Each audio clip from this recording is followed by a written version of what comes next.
Merci Madame le maire, chers collègues. Le rapport d'orientation que nous discutons ce soir est évidemment un rapport d'orientation politique. Je crois que l'intervention que nous venons d'entendre en est la preuve parfaite. Pour nous, cette orientation politique et ce rapport d'orientation budgétaire, c'est la preuve d'une vision audacieuse que nous portons pour l'île, pour une ville durable, apaisée, inclusive et bienveillante. Et oui, Madame Spilwood, nous voulons pour cette ville répondre aux urgences sociales et environnementales. Moi, je croyais jusqu'à présent que le gouvernement que vous soutenez, que le président que vous soutenez était un adepte du « en même temps ». Moi, je croyais qu'on pouvait, dans ce pays, à la fois agir pour la sécurité et pour le sport, agir pour le social et pour la culture, agir pour l'environnement et la propreté, agir pour la solidarité et la sécurité. Mais je crois comprendre, dans l'intervention que vous venez de faire, qu'en fait, il faut faire le tri dans tout ça. Et que le « en même temps » est une politique que votre gouvernement, votre président et vous-même avez abandonnée. Tant mieux, c'est ce que nous avons constaté, nous aussi. Et plutôt que de vouloir faire croire qu'on règle les problèmes de ce pays par le populisme, plutôt que de vouloir faire croire que la réponse aux questions économiques, aux questions de sécurité passe par une loi encore plus dure sur l'immigration, effectivement, nous pensons, nous, que l'urgence sociale et l'urgence environnementale sont les priorités de notre pays, de notre ville, et que répondre à ces priorités sociales et environnementales, ça ne veut pas dire ne pas s'intéresser à la propreté, la sécurité, la mobilité, l'économie, le commerce dans notre ville.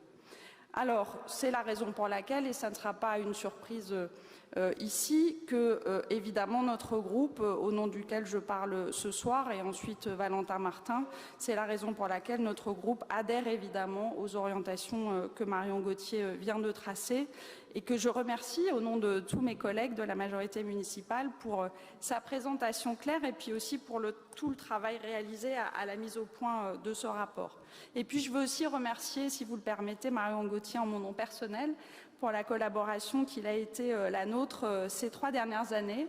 Le travail budgétaire de ce mandat devait être relativement fluide, normalement, au regard de la bonne situation héritée de nos prédécesseurs, Dominique Picot et Pierre de Saint-Ignon.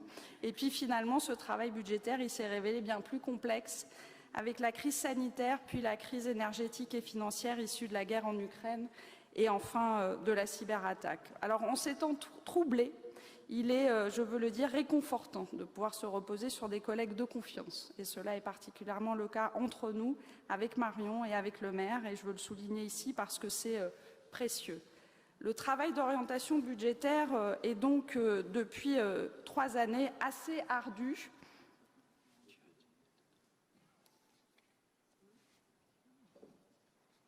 Le travail d'orientation budgétaire est donc, depuis 3 années, assez ardu.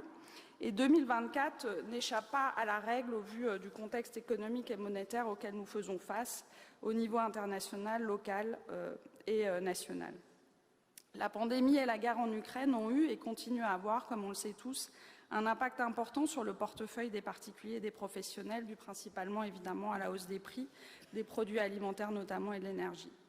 De plus, l'État, par son insuffisance flagrante face à l'augmentation de la pauvreté et face à la crise aussi dans laquelle s'enfonce le secteur du logement, l'État donc oblige les collectivités locales à compenser d'autant plus pour assurer la solidarité et l'accompagnement de proximité. Alors oui, nous avons pu bénéficier de 9,1 millions d'euros dans le cadre du filet de sécurité mis en place par l'État pour soutenir les collectivités. Marion Gauthier l'a dit. Nous n'avions pas demandé d'avance, comme l'ont fait d'autres collectivités, pour ne pas prendre le risque de devoir rembourser, ce qui est arrivé à plusieurs milliers d'entre elles, et pour garder un pilotage direct de nos finances. Et je remercie d'ailleurs nos services, Bertrand Asseret également, Daniela Boisard et tous les autres, remercier nos services de la manière dont ils nous ont accompagnés efficacement dans la gestion de cette aide ponctuelle qu'est le filet de sécurité, ponctuelle et donc nouvelle. Cela dit, comme beaucoup de démarches du gouvernement, ce filet de sécurité, il n'est en fait qu'un palliatif. Et nous, ce que nous nous demandons avec les associations d'élus à l'État, c'est qu'il ait une démarche de soutien durable aux collectivités, afin que nous puissions envisager sereinement des projets sur le long terme. C'est ce qu'aurait permis une indexation de la dotation globale de fonctionnement sur l'inflation. Hélas, tous les amendements des parlementaires, et notamment des socialistes en ce sens, au projet de loi de finances 2024, ont été balayés, privant ainsi les collectivités d'un soutien majeur qui aurait permis à la nôtre en particulier d'augmenter certaines de nos propres dépenses au service des Lillois et des associations, sans craindre d'être obligés de restreindre d'autres dépenses ou de puiser dans notre épargne au détriment éventuel de nos investissements. Heureusement, malgré cela, malgré ces 3 dernières années très incertaines, la position financière de la ville en termes d'endettement et de solvabilité demeure satisfaisante à la fin de l'année 2023. Et grâce à une gestion précise, rigoureuse, novatrice, appliquée à la base financière saine, héritée, comme je l'ai dit, du précédent mandat, nous avons réussi à maintenir notre cap depuis le début du mandat. Nous avons préservé la haute qualité du service public municipal tout en poursuivant la concrétisation de notre programme d'investissement.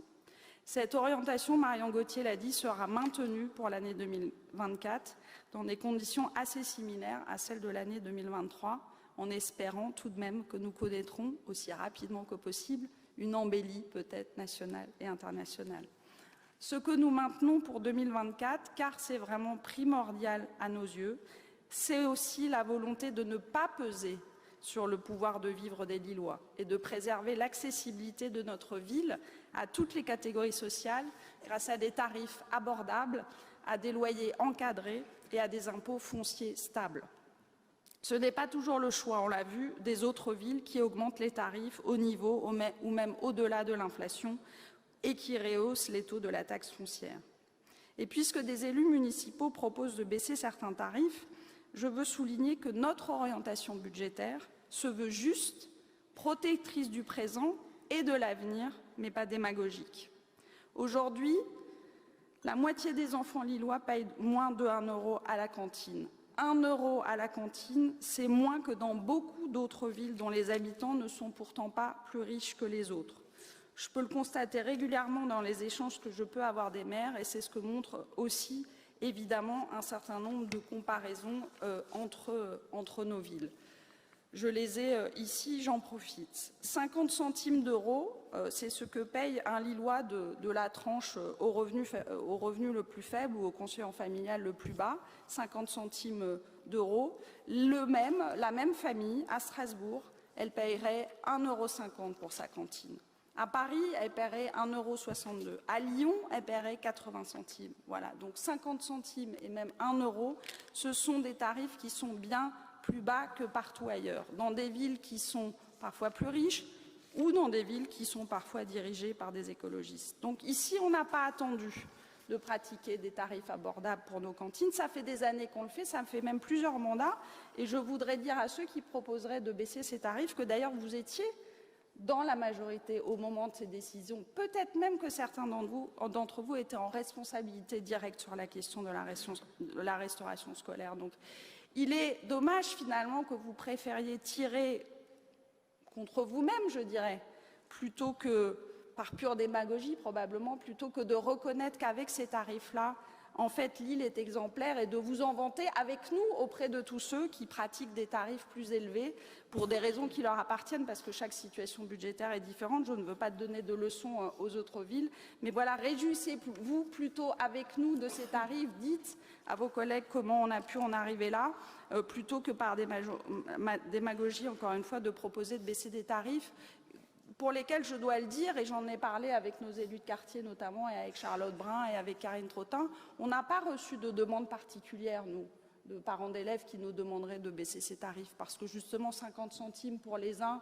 1 € pour les autres, et même 4 €, parce que même les tranches les plus importantes payent encore moins que dans d'autres villes.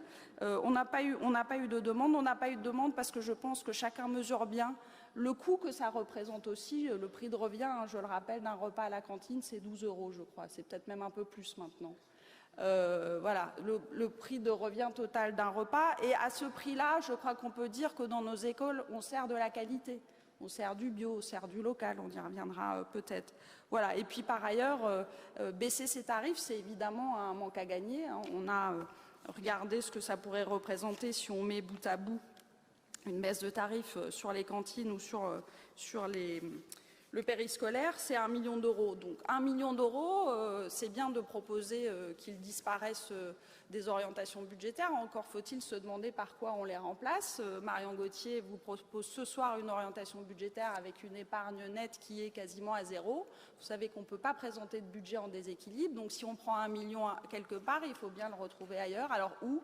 Est-ce que c'est dans l'augmentation des tarifs des autres tranches qui payent aujourd'hui 4 euros? Est-ce que vous proposez que, comme dans d'autres villes, ces familles-là paieront demain 5, 6, 7 euros alors que le pouvoir d'achat pèse sur elles? Est-ce que vous proposez de baisser des subventions aux associations? Est-ce que vous proposez peut-être de revenir sur la gratuité des musées qui sont fermés le dimanche, ou peut-être même de fermer des musées comme certains ont pu le faire dans d'autres périodes? Bref, nous n'avons pas fait ce choix-là d'intervenir à la baisse sur des tarifs parce que précisément nous avons des tarifs qui nous semblent déjà très abordables.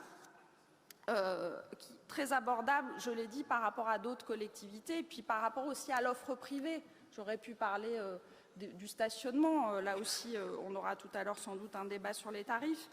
Aujourd'hui, je crois que nous avons là encore des tarifs qui sont parfaitement acceptables. Et comme je l'ai dit, faire baisser encore ces tarifs, c'est paradoxalement nous obliger, au regard de la situation générale de la ville, nous obliger à réduire d'autres aides, lesquelles nous obliger peut-être à renoncer à des projets d'investissement, lesquels, ou nous demander d'emprunter plus encore, et puis finalement d'alourdir dans ce cas la charge de remboursement pour les générations futures qui, elles, auront à faire face à de probables hausses de tarifs ou de probables hausses d'impôts. Voilà, ça n'est pas notre choix. Nous voulons des tarifs abordables aujourd'hui et demain. Nous voulons des impôts stables aujourd'hui et demain, et pas le contraire aujourd'hui pour y revenir demain. Voilà, ce que nous faisons, je pense, aujourd'hui est déjà particulièrement porteur de justice sociale, de redistribution, et je veux le dire à notre majorité municipale et aux Lillois, nous pouvons en être fiers, comme nous pouvons être fiers de garder le cap de la soutenabilité, non seulement sur le plan économique, je ne reviens pas sur ce qui a été dit sur notre encours de dette, notre capacité de désendettement qui restera parfaitement acceptable, mais soutenabilité aussi au plan climatique. Je ne reviens pas sur le budget climatique, je ne reviens pas sur les prêts verts qui sont de plus en plus importants dans la répartition de notre dette, ou sur les critères extra-financiers que nous appliquerons à nos prêteurs. Et dans une période où on regarde surtout les critères financiers, ça n'est pas neutre de s'intéresser quand même aux critères extra-financiers, c'est même assez audacieux. Voilà, je n'oublie pas non plus toute la recherche active de financement qui est la nôtre. J'ai parlé tout à l'heure de projets européens, je n'y reviens pas. Tous les volets en fait de nos orientations budgétaires, en dépenses comme en recettes, traduisent finalement ce que sont nos préférences politiques pour une ville agréable à vivre pour tous et une transition juste. Ces préférences, elles se voient dans la métamorphose progressive de notre ville qui inscrit les paysages et les bâtiments dans un horizon décarboné et renaturé. Ces préférences, elles se voient aussi dans le quotidien des Lilloises et des Lillois, où la lutte contre les inégalités et les discriminations reste notre boussole.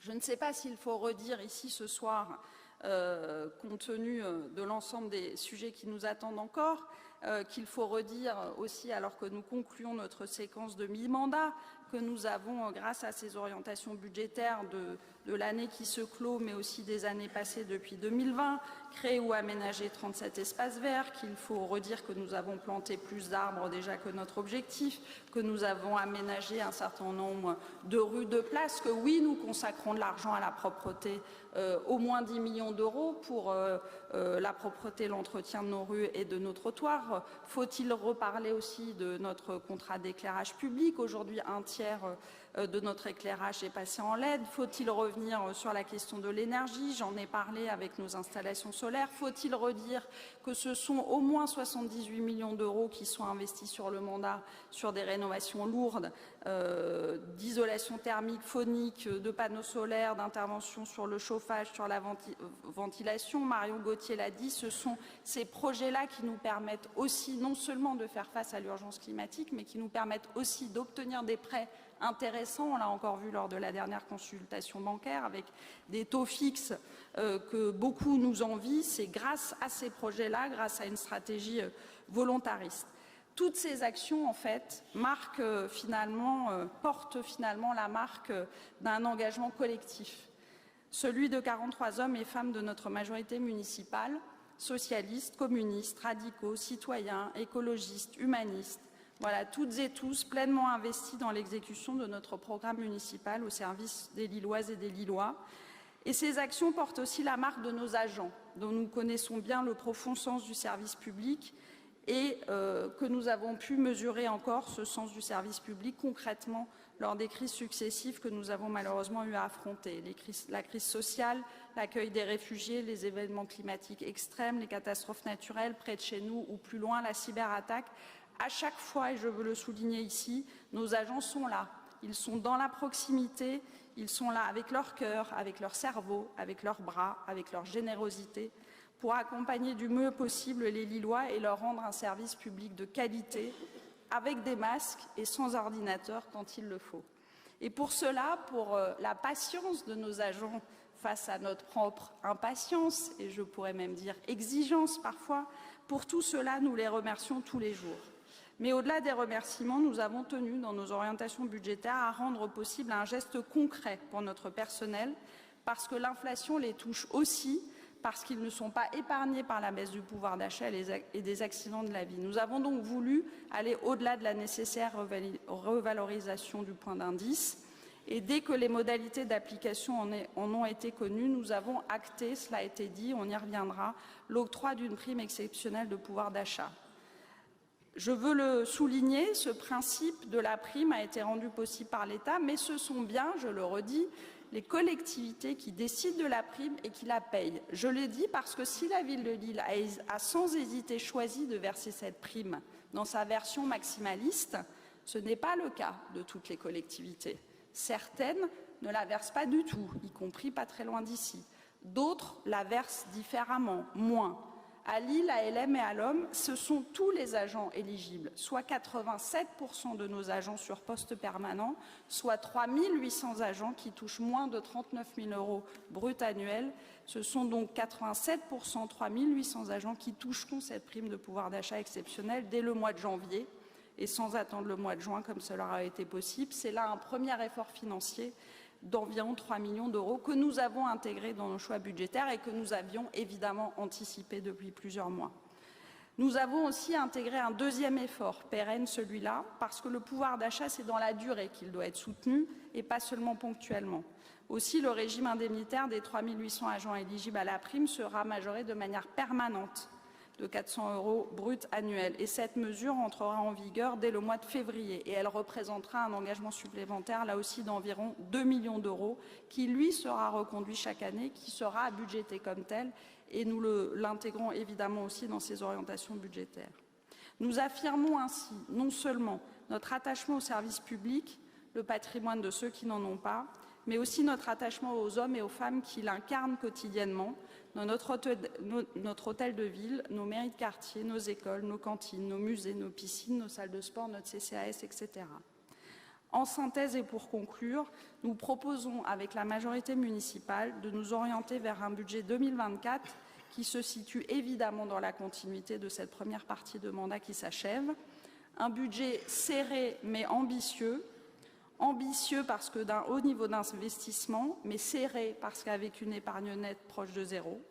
Un budget prudent mais audacieux. Audacieux parce qu'ouvert aux nouveautés, comme sur la rémunération des agents, sur les emprunts supplémentaires, sur les rénovations bâtimentaires, mais prudent parce que ne faisant pas le pari d'un retournement conjoncturel rapide, ni d'un filet de sécurité bis ou de recettes de stationnement mirobolantes.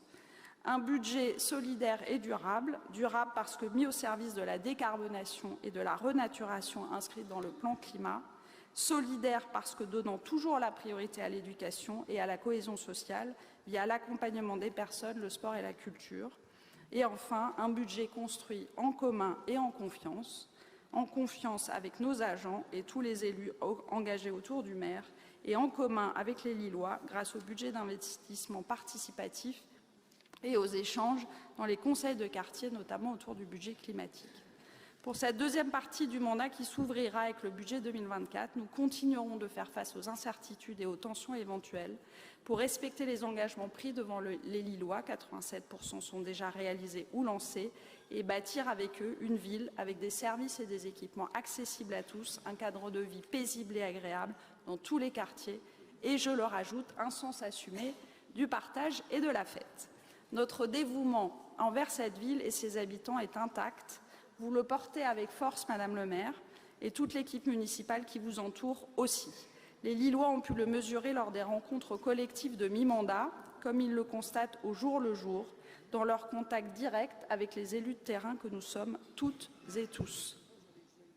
C'est en unissant nos forces dans la diversité humaine et politique qui est celle de notre majorité que nous continuerons à œuvrer tous ensemble pour le bien de l'île et des Lillois. Et c'est sur la base des orientations présentées ce soir par Marion Gauthier, au nom d'une majorité municipale rassemblée et déterminée, que nous serons prêts à présenter en février 2024 une programmation budgétaire répondant aux urgences sociales et environnementales de notre ville, tout en lançant des projets structurants pour le présent et pour les années à venir. Merci.